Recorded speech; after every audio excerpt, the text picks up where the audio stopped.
बिस्मिल्लाहिर्रहमानिर्रहीम। ओके जी, सो अभी लास्ट सेशन में we were talking about fats हमने कर लिया था प्रॉब्ली कितना 360 हमारी आई थी कैलोरीज जो वो फैट से ले रहा होगा, और अगर हम उसको 9 से डिवाइड कर दें so that is 40 grams of fats approximately. 40 grams थोड़ा सा कम है वैसे, at least 55-60 आना चाहिए वो. that is probably the reason हमने कार्बोहाइड्रेट्स को बिल्कुल मैक्सिमम उस पे 10 grams per kg body weight की रेंज पे ले लिया था. तो अगर हम उसको 8 grams per kg body weight तक रखते हैं तो ऑटोमेटिकली फैट्स के लिए जो रूम है वो थोड़ा सा ज्यादा हो जाएगा. ठीक है, सो ये हैं जनाब, these are the 8 steps which you should be following if you want an athlete to gain weight. ठीक है, अगर यहाँ तक बेटे किसी का कोई क्वेश्चन है तो प्लीज डू आस्क, वरना फिर हम आगे चलते हैं. ठीक है, दीज आर सिंपल, हम पहले वेट लॉस में भी कर चुके हैं. देखो जो फर्स्ट 4 हमारे हैं स्टेप्स वो तो एब्सोल्युटली सिमिलर हैं. बीएमआर कैलकुलेट करना है हमने, फिर वहां से फिजिकल एक्टिविटी के साथ मल्टीप्लाई करके टीई कैलकुलेट करना है, फिर हमने कैलोरीज एक्सपेंडेड देखनी है और मेंटेनेंस कैलोरी कैलकुलेट करना है. वो 4 स्टेप सेम है. आगे कैलोरीज हमने करनी है, वहां पे वेट लॉस में हम 15% डिक्रीज कर रहे थे, यहाँ पे हमने 15 to 20% इंक्रीज कर दी. नेक्स्ट कार्बोहाइड्रेट्स देखना है, वहां पे हम 50 to 100 ग्राम्स डिक्रीज कर रहे थे, यहाँ पे हमने 50 to 100 ग्राम्स इंक्रीज कर देना है. नेक्स्ट प्रोटीन देखना है, प्रोटीन का मोर और लेस तकरीबन सेम ही है. और इसी तरह से फैट्स जो रिमाइंडर कैलोरीज होती हैं, जो जैसे वहां पे हम दे रहे थे फैट से, उसी तरह रिमेनिंग कैलोरीज जो हैं वो हमने फैट से दे. सो मोर और less steps are quite similar. मेरा ख्याल है कोई मुश्किल नहीं होनी चाहिए. ठीक है जी. अच्छा, what is the ideal post workout meal? Okay, ये हमने काफी बार इस कोर्स के अंदर डिस्कस किया है. 1:4 के अंदर आप जब कार्बोहाइड्रेट्स और प्रोटीन्स लेते हैं तो वो आपका आइडियल पोस्ट एक्सरसाइज वर्कआउट होता है. कार्बोहाइड्रेट्स आपने रिफ्यूलिंग के लिए बहुत ज्यादा इंपॉर्टेंट होते हैं. 1 ग्राम कार्बोहाइड्रेट पर KG body weight during the 2 hour post exercise period. ये भी हमने बड़ी डिटेल से पढ़ा था कार्ब्स के चैप्टर में कि पोस्ट एक्सरसाइज जो पीरियड होता है, जो विंडो ऑफ अपॉर्चुनिटी होती है, वो सबसे अच्छी होती है आपकी रिफ्यूलिंग के लिए. ठीक है, सो लेट्स से अगर किसी एथलीट का वेट 80 केजीज है तो इसका मतलब है उसने आफ्टर एक्सरसाइज जो अगले 2 घंटे उसमें 80 ग्राम्स कार्बोहाइड्रेट्स को उसने कंज्यूम करना है. ठीक है, और आपको पता है जब इन कॉम्बिनेशन हम कार्बोहाइड्रेट्स और प्रोटीन्स दोनों लेते हैं तो उससे फायदा क्या होता है? बेसिकली उससे बेनिफिट हमें ये होता है कि दोनों ही इंसुलिन का जो रिलीज है उसको ट्रिगर करते हैं, और एनाबॉलिक हार्मोन्स हैं. बेसिकली इंसुलिन आपको अमाइनो एसिड्स को ट्रांसपोर्ट करता है इनटू सेल्स, और ज़ाहिर अमाइनो एसिड से आपके प्रोटीन्स बनते हैं, जिसकी वजह से आपका मसल ब्रेकडाउन भी कम होता है. और इसी तरह से इंसुलिन आपकी ग्लूकोज को भी ट्रांसपोर्ट करता है इनटू सेल्स या मसल सेल्स की अगर हम बात करें, ग्लाइकोजन स्टोरेज को स्टिमुलेट कर रहा होता है. ठीक है, so these are the reasons हम क्यों कार्बोहाइड्रेट्स और प्रोटीन्स दोनों को कंज्यूम करने के लिए रेकमेंड करते हैं. ठीक है जी. अच्छा, एक स्टडी का रेफरेंस दिया हुआ है, इंटरेस्टिंग सी स्टडी है जिसमें 9 वेट ट्रेनर्स को उन्होंने 3 ग्रुप्स में डिवाइड किया. उनको वाटर दिया, कार्बोहाइड्रेट सप्लीमेंट दिया और कार्बोहाइड्रेट एंड प्रोटीन सप्लीमेंट दिया पोस्ट ट्रेनिंग. ठीक है, 2 आवर्स का जो विंडो ऑफ अपॉर्चुनिटी है. सो जो ब्लड लेवल्स थे इंसुलिन के और ग्रोथ हार्मोन के, वो उन्होंने देखा कि आफ्टर 8 आवर्स वो सबसे ज्यादा थे उस ग्रुप के अंदर जिन्होंने कार्बोहाइड्रेट्स प्लस प्रोटीन सप्लीमेंट, यानी कि इन कॉम्बिनेशन कार्बोहाइड्रेट्स और प्रोटीन को कंज्यूम किया था. सो इस रिसर्च से उन्होंने यही कंक्लूड किया कि अगर हम रादर दैन कि सिर्फ कार्बोहाइड्रेट दें या सिर्फ प्रोटीन दें पोस्ट एक्सरसाइज एथलीट्स को, अगर हम कॉम्बिनेशन के अंदर कार्बोहाइड्रेट्स प्लस प्रोटीन दोनों देंगे तो उनके लिए बहुत ज्यादा बेनिफिशियल है. पोस्ट वर्कआउट स्नैक्स ये पहले भी हम बहुत बार देख चुके हैं, जिसमें आप फ्रेश फ्रूट ले सकते हैं मिल्क के साथ, योगर्ट ले सकते हैं, homemade smoothie, homemade milk shake, sandwich ले सकते हैं जिसके अंदर आपका अच्छा सा लीन प्रोटीन हो, ड्राइड फ्रूट्स और नट्स हो सकते हैं, जैकेट पोटैटो हो सकता है फिश के साथ या चिकन के साथ. ठीक है जी. अच्छा, will weight gain supplements help? अच्छा, सप्लीमेंट्स का भी अगेन हमने बहुत डिटेल से पूरे का पूरा चैप्टर डिस्कस किया था.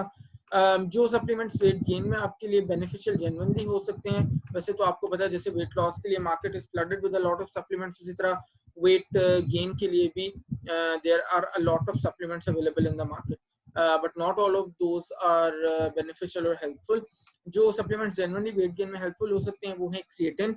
क्रिएटिन आपकी परफॉर्मेंस इंक्रीज कर सकता है, मसल मास को इंक्रीज कर सकता है, ठीक है। और काफी सारी स्टडीज भी ऐसी हैं, हमने वहां पे भी सप्लीमेंट्स के चैप्टर में देखा था, जो ये शो करती हैं कि क्रिएटिन आपका लीन बॉडी मास को कुछ हद तक 1 to 3%, बहुत ज्यादा तो नहीं, ऐसा नहीं कि हम कोई एक्सरसाइज नहीं करें और हम सिर्फ क्रिएटिन लेना शुरू कर दें और हम कहें कि जी ओके हमारा बैठे बैठे मसल गेन हो जाएगा, ऐसे नहीं है, but definitely it can help. और उसके लिए बहुत सारी स्टडीज भी हमने डिस्कस की थी, उन स्टडीज का भी आप रेफरेंस दे सकते हैं। फिर सेकेंडली जनाब ये है कि आपके जो प्रोटीन सप्लीमेंट्स हैं इन जनरल, ये तो क्रिएटिन स्पेसिफिकली क्रिएटिन सप्लीमेंट्स हैं, प्रोटीन सप्लीमेंट्स भी आपके लिए बेनिफिशियल हो सकते हैं अगर आपकी प्रोटीन रिक्वायरमेंट्स बहुत ज़्यादा हैं, या फिर आप अपने फूड से may be being a vegetarian और बीइंग अ वीगन आप अपनी फूड से बहुत ज़्यादा प्रोटीन नहीं ले सकते, तो आप प्रोटीन सप्लीमेंट से भी बेनिफिट ले सकते हैं। थर्ड नंबर पे मील रिप्लेसमेंट सप्लीमेंट्स जो हैं वो आपके वेट गेन में हेल्प कर सकते हैं, क्योंकि ज़ाहिर है आप हमने काफ़ी डिटेल से डिस्कस किया था कि एथलीट्स के लिए सॉलिड फूड्स को कंज्यूम करना जनरली बहुत ज़्यादा कन्वीनियंट या बहुत ज़्यादा कहना चाहिए पॉसिबल नहीं होता। तो इन दैट केस आप अपने मील रिप्लेसमेंट सप्लीमेंट्स को इनकॉर्पोरेट करें और आप वहाँ से उसको बेनिफिट ले सकते हैं, एक्स्ट्रा कैलोरीज आपको मिल सकती हैं। How does creatine cause weight gain, blue box के अंदर दिया हुआ है, पेज नंबर इज 143।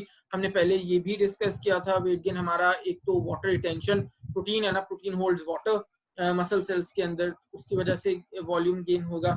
दूसरी चीज ये है कि बेसिकली सेल वॉल्यूम को इंक्रीज करता है क्रिएटिन, तो उसकी वजह से भी आपका मसल गेन करेगा, ठीक है। और कुछ स्टडीज के रेफरेंसेस दिए हुए हैं जहाँ पे लॉन्ग टर्म मसल गेन हुआ है क्रिएटिन की सप्लीमेंटेशन से।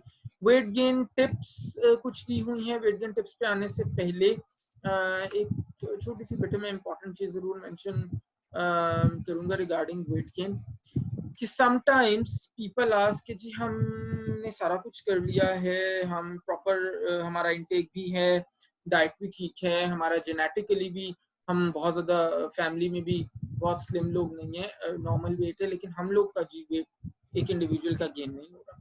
अच्छा, बहुत टाइम्स हम जिस चीज़ को इग्नोर कर देते हैं वो है आपका थायराइड का प्रॉब्लम। अगर आपके पास हाइपर थायराइडिज्म है तो फिर आपका वेट गेन नहीं होगा। क्या है आपके पास? हाइपर थायराइड अगर आपके पास है तो आपका वेट गेन नहीं होगा। हाइपर थायराइड मीन्स कि आपका थायराइड ओवर एक्टिव है। ओवर एक्टिव का मतलब है कि आप जो खा रहे हैं बहुत जल्दी से डाइजेस्ट हो रहा है, बहुत जल्दी से एब्जॉर्ब हो रहा है, बहुत जल्दी से पास आउट भी हो रहा है, स्टूल भी पास हो रहा है, तो आपकी बॉडी में वो स्टे ही नहीं करेगा। तो आपका जो वेट गेन है that would be very very difficult, almost impossible. इसी तरह जब वेट लॉस की बात आती है तो बहुत लोग कहते हैं कि जनाब वी डू एवरीथिंग, हम हर तरह की हेल्दी और क्लीन ईटिंग करते हैं, हम एक्सरसाइज करते हैं, हम सारा कुछ करते हैं, लेकिन हमारा वेट लॉस नहीं होता। वो क्यों नहीं होता? वो जनरली इसलिए नहीं होता कि ऐसे लोग they are having the problem of hypothyroidism, जहाँ पे उनका थायराइड जो है वो अंडर एक्टिव होता है, इनएक्टिव या अंडर एक्टिव होता है, ठीक है। तो the point I am trying to make is कि आपका थायराइड ग्लैंड बॉडी में आपका बेसिकली मेटाबॉलिज्म को कंट्रोल करे। So that is very very important कि जब भी आप वेट लॉस या वेट गेन में बहुत ज्यादा, इफ यू थिंक कि आपने दुनिया की हर एफर्ट कर ली है और आप genuinely you are not following any टोटकाज, आप जेन्युइनली साइंटिफिक प्रिंसिपल्स के ऊपर वेट लॉस या वेट गेन करना चाह रहे हैं और नहीं हो रहा, तो अगर वेट लॉस नहीं हो रहा तो बेटे डू मेक श्योर कि आपको हाइपोथायराइड नहीं है, और अगर वेट गेन नहीं हो रहा तो डू मेक श्योर कि आपको हाइपर थायराइड नहीं, ठीक है। और उसके लिए आप अपने फिजिशियन को कंसल्ट कर सकते हैं। आपका जो एंडोक्रिनोलॉजिस्ट है that is the best person to go to. वो आपको TSH, तो थायराइड स्टिमुलेटिंग हार्मोन है, TSH टेस्ट, वो आपको रिकमेंड करेगा, वो आप करवा के फिर अपना फर्दर डायग्नोसिस करवा सकते हो, ठीक है। तो जब तक आपका थायराइड अगर प्रॉब्लमेटिक है, जब तक आपका थायराइड का प्रॉब्लम रिजॉल्व नहीं होगा, आपका वेट लॉस या गेन नहीं, ठीक है। कुछ वेट गेन टिप्स दी हुई हैं पहली टिप तो ये है कि आप अपनी मील की फ्रीक्वेंसी को इंक्रीज करें। तो गेन करने के लिए minimum you have to take 6 meals a day, जिसमें 3 बिग मील्स हों, 3 स्नैक्स हों। फिर ये है कि आपने कोशिश करनी है कि you should be eating every 2 to 3 hours. जब आप डेफिनेटली 6 मील्स लेंगे दिन में, तो वो 2 to 3 आवर्स के बाद आप डेफिनेटली ले रहे हैं। Thirdly, ये है कि you have to plan and come up with nutritious, high-calorie snacks such as shakes, smoothies, yogurts, nuts, dried fruits, energy bars। ये सारी चीज़ों को आप consider कर सकते हैं। मील्स का वॉल्यूम आप इंक्रीज कर सकते हैं, बट डू नॉट ओवरफिल, ज़ाहिर है उससे और डाइजेस्टिव प्रॉब्लम्स और चीज़ें हो सकती हैं। अच्छा, फिर इसी तरह से अगर आपको सॉलिड फूड्स बहुत ज़्यादा, हाँ ये भी बड़ा कॉमन प्रॉब्लम होता है। बहुत सारे लोग कहते हैं जी हमें, जाहिर है जो बहुत लीन होते हैं उनको ज़्यादा खाने की आदत जनरली स्पीकिंग नहीं होती। तो जब उनसे स्नैक्स या मील्स की फ्रीक्वेंसी इंक्रीज करने के लिए कहा जाता है, तो वो कहते हैं कि जी हमें बहुत ज़्यादा आदत नहीं है और हमें बहुत ज़्यादा नौजिया या वॉमिटिंग सा फील होता है। तो उसके लिए बेस्ट ये है कि आप अपने डाइट के अंदर ड्रिंक्स को ऐड कर सकते हैं। जैसे फॉर एग्जांपल जब हम कैलोरिक इंटेक की बात करते हैं, कैलोरीज को कंट्रोल करने की, तो हम ये कहते हैं कि जी लेट्स से आपने फ्रूट जूस लेना है, तो आप फ्रूट जूस ना लें सिंपली बिकॉज एक तो ये कि फ्रूट जूस से फाइबर वाला एस्पेक्ट तो अपनी जगह है जो नहीं आएगा, बट उसके अंदर ये भी है कि कैलोरीज बहुत ज्यादा इंक्रीज हो जाती है। एक एप्पल आपने एक छोटा खाना है तो उससे तकरीबन 60 कैलोरीज मिलेंगी, लेकिन अगर एक ग्लास एप्पल जूस आपने बनाना है घर पे भी, फ्रेश फ्रूट जूस भी है, तो वो कितने चार एप्पल्स तो चाहिए होंगे ना आपको कम से कम, तो दैट मींस 16 to 4 240 कैलोरीज आपको एक ग्लास ऑफ एप्पल जूस दे रहा होगा। तो वही चीज को हम अपने बेनिफिट के तौर पे यूज कर सकते हैं when we want to gain weight. तो बजाय इसके कि आप सिर्फ एक एप्पल खाएं, जाहिर है 4 एप्पल खाना तो किसी के लिए पॉसिबल नहीं है एक दिन में, along with a lot of other things। तो बजाय इसके कि आप एक एप्पल खाएं, आप ये करें कि एक glass fresh fruit juice Apple juice का ले लें, तो उससे आपकी कैलोरीज तकरीबन 4 टाइम्स इंक्रीज हो जाएंगी। तो इस तरह से ड्रिंक्स के थ्रू भी आप उसके अंदर ऐड कर सकते हैं। फिर जनाब ये कि आप अपनी लेट से आपने अपना शेक बनाया, तो उसके अंदर कोई क्या होती है, उसके अंदर आप अपनी ऐड कर सकते हैं ड्रेसिंग वगैरह, या सैलड बनाया तो सैलड के अंदर ड्रेसिंग ऐड कर लें, या बटर ऐड कर सकते हैं। आप अपनी ब्रेड के ऊपर आप जैम लगा के खा रहे हैं तो उसके अंदर बटर भी ऐड कर लें। क्रीम्स आप ऐड कर सकते हैं, ऑल्दो क्रीम बहुत ज़्यादा हेल्दी ऑप्शन नहीं है, उसके अंदर फैट कंटेंट भी बहुत ज़्यादा होता है। ठीक है, तो पीनट बटर को आप ज़्यादा अमाउंट में ले सकते हैं, 1 to 2 टेबल स्पून में भी 2 स्लाइसेस ऑफ ब्रेड के साथ आप ले सकते हैं। स्नैक्स को आप ज़्यादा कैलोरिक डेंस बना सकते हैं अपने। ठीक है, अच्छा जी, हाँ इसी तरह फिर ये कि अपने ड्राई फ्रूट्स या नट्स को ऐड कर सकते हैं अपना, जब आप शेक बना रहे हैं या स्मूदी बना रहे हैं उसी के अंदर आप ब्लेंड हो जाएगा, बीच में बनाना को ऐड कर लें, टाइम एंड अगेन हनी को ऐड कर सकते हैं, वो बहुत ज़्यादा कैलोरीज आपको दे देगी। सीड्स को ऐड कर सकते हैं अपने सीरियल में, सीरियल भी जब आप बना रहे हैं अपना तो उसके अंदर बहुत सारे आप नट्स ऐड करें, बहुत सारे ड्राई फ्रूट्स ऐड करें, हनी ऐड कर लें। ठीक है, जब आप गेन करें तो शायद थोड़ी सी लेवरेज भी ज़्यादा है आपके पास इन चीज़ों को ऐड करने की। हाँ, लेकिन ये ज़रूर है कि फिर again try avoiding, don't add a lot of sugar to your cereal just because you want to increase calories। तो it should not be like that कि अच्छा ओके चलो 4 टेबलस्पून शुगर डाल लो, कैलोरीज ही ऐड करनी है ना। तो do add calories, but those calories should be relatively good calories, empty calories नहीं होनी चाहिए। और कुछ हाई कैलोरी स्नैक आइडियाज हैं, वही nuts, dry fruits, homemade smoothie, homemade milk shake, yogurt, sandwich, वो जो हम बहुत बार डिस्कस कर चुके हैं, मील रिप्लेसमेंट शेक्स हैं, स्पोर्ट्स प्रोटीन बार्स हैं, ये सारी चीजें आपके पास ऑप्शंस हैं जो आप इनको क्या कर सकते हैं, ऐड कर सकते हैं। ठीक है जी, so this is all about weight gain for athletes. और ये सारी टिप्स को यूज करके आप किसी भी एथलीट का हेल्प कर सकते हैं उसको वेट गेन करने में। जो थायराइड वाला है वो एथलीट्स के साथ भी हो सकता है प्रॉब्लम, अगर वो बहुत ज़्यादा एफर्ट कर रहे हैं उनका स्टिल वेट गेन नहीं हो रहा, तो you can also ask them to undergo TSH test। अच्छा जी, Unzila is asking, sir, is there any way to increase appetite? I want to gain weight, but my appetite is very little. No matter what I try. अच्छा बेटे, honestly तो देखो scientifically तो ऐसा कुछ नहीं है कि हम कोई फूड कंज्यूम करें और उससे एपेटाइट इंक्रीज हो जाए। हर्बल वाले लोग कहते हैं कि जी जो हमारी काली मिर्च है that is black pepper, that is very good when it comes to stimulating your appetite. तो हर्बल वाले ये कहते हैं maybe you can try that. यानी फॉर एग्जाम्पल जैसे आप अगर सिट्रस फ्रूट ले रहे हो तो उसके ऊपर आप ब्लैक पेपर ऐड करके उसको कंज्यूम करो तो दे से कि उससे एपेटाइट स्टिमुलेट, ठीक है। अच्छा समटाइम्स बच्चों के केस में ये होता है कि न्यूट्रिशनल डेफिशिएंसीज होती हैं जिसकी वजह से उनकी एपेटाइट इंक्रीज नहीं हो रही होती और वहां पे फिर हम उनको मल्टीविटामिन सिरप्स वगैरह देते हैं। तो you may try with that. Multivitamin आप एक ले सकते हो, वो करके देखो, माइट भी आपका कुछ हद तक रिजॉल्व हो जाए।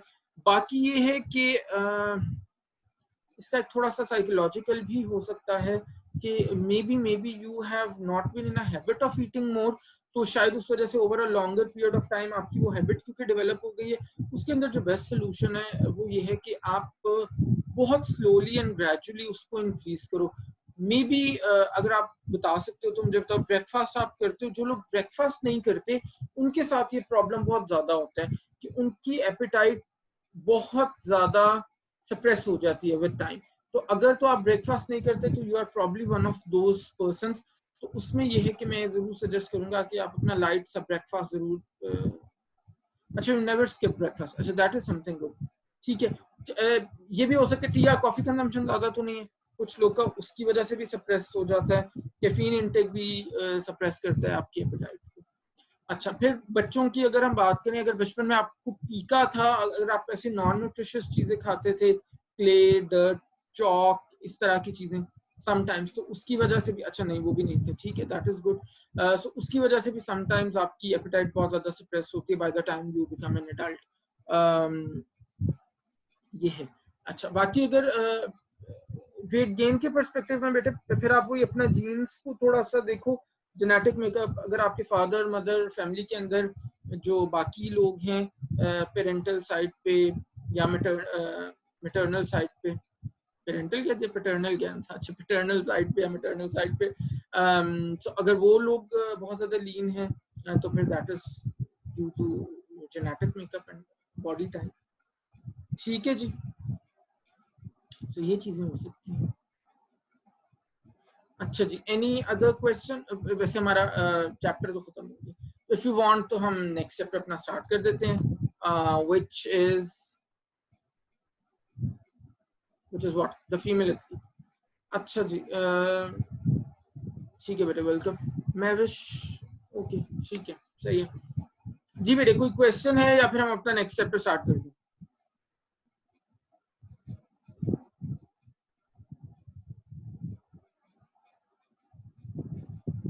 अच्छा नहीं, नेक्स्ट नहीं करना स्टार्ट? अच्छा ओके जी बेटे जी, पूछो क्वेश्चन पूछो, ठीक है।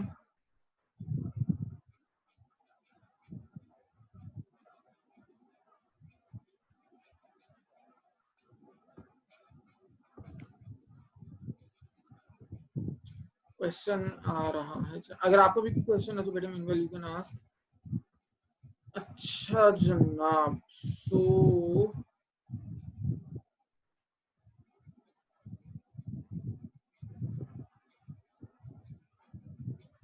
क्विज बेटे मैं आपका फिर रीस्केड्यूल करके आपको इंशाल्लाह बता दूंगा, आज वाला जो था वो कब, फिर हम उसको कर सकते हैं मे बी टुमारो। तैयारी तो आपने की होगी ना आज के लिए?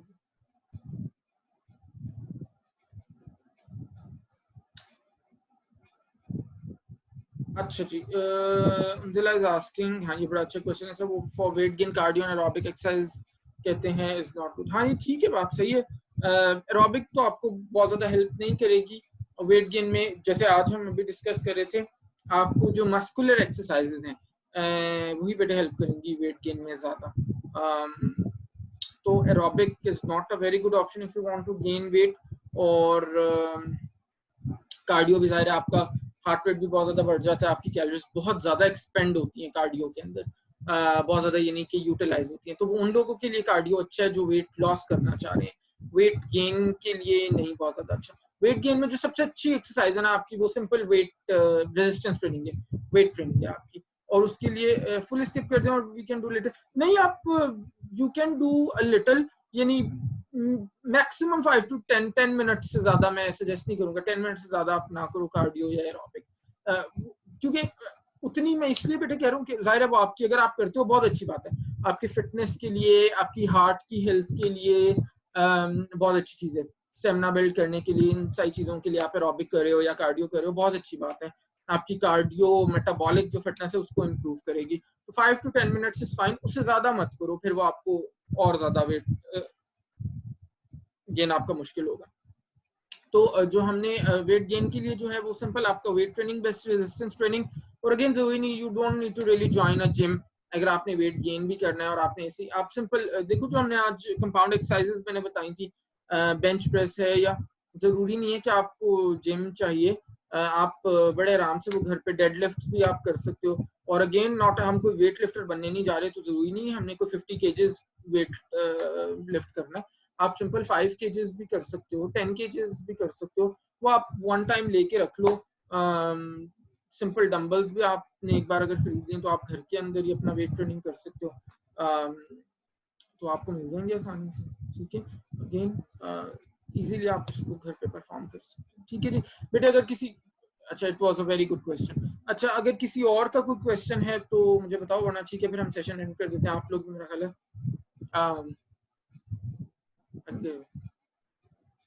अच्छा जी, कोई और क्वेश्चन है या फिर हम सेशन एंड कर दें?